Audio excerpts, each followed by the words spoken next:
Ahora vamos a compartir otro drama que viven los vecinos que viven en el barrio obrero. Ellos denuncian el mal estado en que se encuentran las calles, dicen que no hay automóvil que aguante circular por la zona sin sufrir desperfectos a causa de los gigantescos baches. Expresaron que están cansados de denunciar la situación a la comuna capitalina y no obtener respuestas. Cráteres inmensos que los vecinos tratan de llenar con cualquier cosa. Mencionan que esta problemática cada día se vuelve peor y más que ahora pasa una línea de colectivo que va destruyendo esta zona. El inconveniente que acá tenemos es que acá es un empedrado y acá pasa el 38.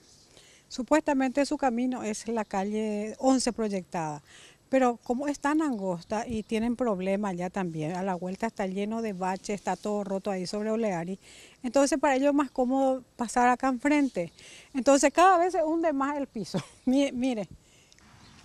Y en peor situación se encuentra la avenida Juan E. Oleari, donde básicamente los baches son inmensos y agarra toda la calle. Los vecinos mencionan que ya prácticamente no se puede transitar en esta situación y menos en los días de lluvia.